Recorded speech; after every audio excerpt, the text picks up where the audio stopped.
सरकारी नोकरीच्या नावाखाली फसवणूक, कोल्हापुरातील गुन्ह्यानंतर आप आक्रमक, एसआयटी चौकशीची मागणी.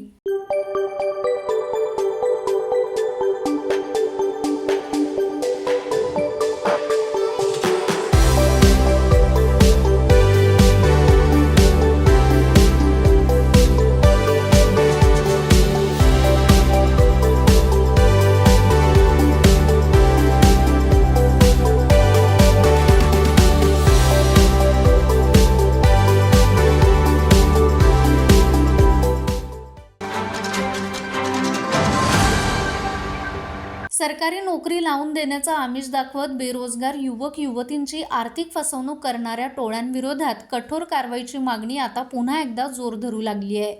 कोल्हापुरात गुन्हा क्रमांक 102/2026 अंतर्गत दाखल झालेल्या नव्या प्रकरणाच्या पार्श्वभूमीवरती आम आदमी पक्षानं राज्य सरकारवरती आता निशाणा साधलाय. फिर्यादी बबन बाबूराव कुंभार, राहणार वाघनूळ, तालुका पन्हाळा यांनी दिलेल्या तक्रारीनुसार सरकारी नोकरी लावून देण्याचं आमिष दाखवत त्यांची आर्थिक फसवणूक करण्यात आली. या प्रकरणात अमृतराव किसन काळोखे, राहणार राजापूर, तालुका खटाव, जिल्हा सातारा, सुरेश शामराव देसाई, मुक्काम पोस्ट करंजवाडी, तालुका वाळवा, जिल्हा सांगली आणि शिवाजी भाऊसाहेब मोहिते, राहणार गणेश कॉलनी, थेरगाव रोड, थेरगाव, पुणे यांच्यावरती गुन्हा दाखल करण्यात आला आहे.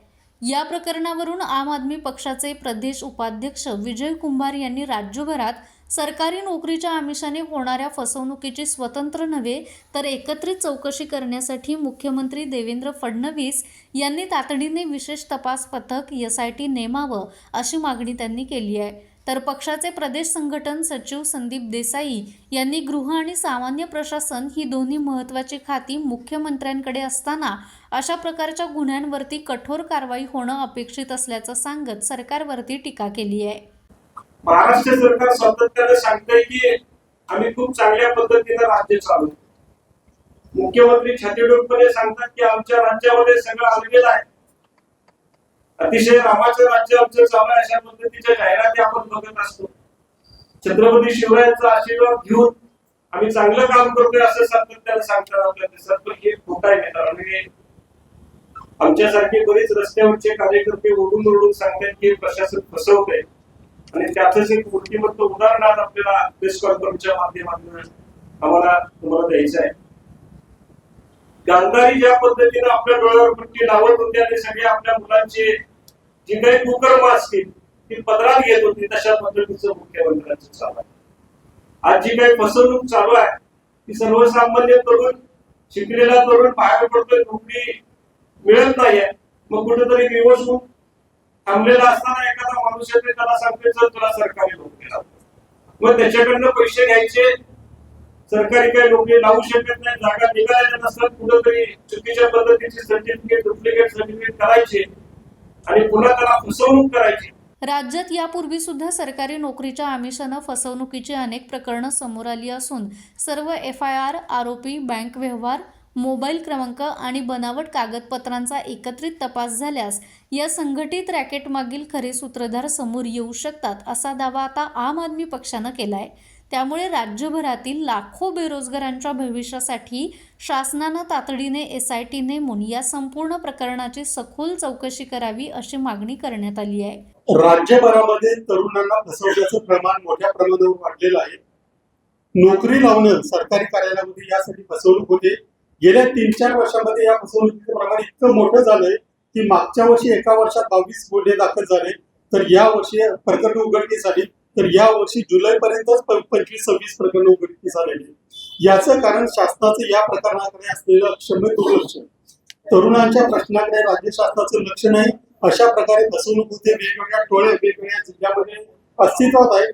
त्यांना राजकीय पाठबळ सुद्धा असण्याची शक्यता आहे. त्यामुळेच या गुन्हेगारांकडे दुर्लक्ष केलं जात आहे, त्याच्यावर कारवाई केली जात नाही. त्यामुळे आता मी मुख्यमंत्र्यांकडे मागणी केलेली आहे की या संदर्भात, कारण हे सगळे विखुरलेले विद्यार्थी एकत्रित कारवाई करू शकत नाही, त्यामुळे SIT स्थापन करून या सगळ्या टोळ्यांचे जे प्रमुख आहेत त्यांचे शासनाची किंवा त्या शासकीय कार्यालयाशी किंवा शासकीय कर्मचाऱ्यांची काय लागेबांधे आहेत, त्यांचे काय राजकीय लागेबांधे आहेत का, त्यांची चौकशी करावी. या सगळ्या मुलांचे पैसे परत मिळवून द्यायला मदत करावी आणि या सगळ्या गुन्हेगारी टोळ्यांना जेरबंद करावं यासाठी आम्ही शासनाकडे आता एक पत्र पाठवलेलं आहे. याशिवाय जर शासनाने काही दिवसामध्ये याच्यामध्ये लक्ष घातलं नाही, कारण मुख्यमंत्री नेहमी तरुणांची भाषा बोलत असतात, परंतु तरुणावर अन्याय होत असताना ते जर इतक्या थंडपणे त्याच्याकडे बघत असतील तर त्याच्यामध्ये कुठेतरी राजकीय लागीबाजीचा एक संशय येतो.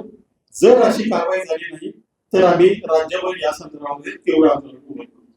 आतापर्यंत किती प्रकरण उघडकीस आलेला आहे, किती मुलांची फसवणूक झाली सर?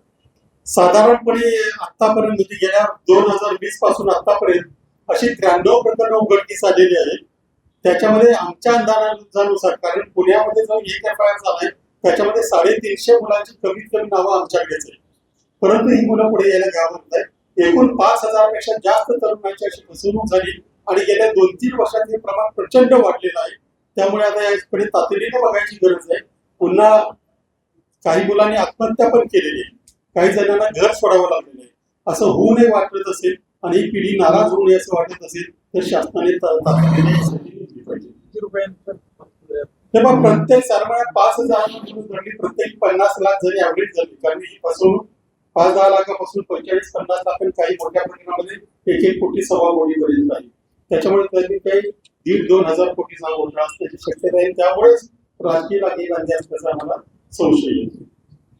यावेळी महाराष्ट्र राज्याचे प्रदेश उपाध्यक्ष विजय कुंभार, प्रदेश संघटक संदीप देसाई, महाराष्ट्र राज्य समन्वय अमित मस्के, महाराष्ट्र राज्य युवा आघाडीचे अध्यक्ष रविराज काळे, प्रदेश संघटक संजय केने, उत्तम पाटील, अभिजित कांबळे यांच्यासह आम आदमी पार्टीचे पदाधिकारी उपस्थित होते. ताज्या घडामोडी पाहण्यासाठी माझा महाराष्ट्र न्यूजला आजच सबस्क्राईब करा.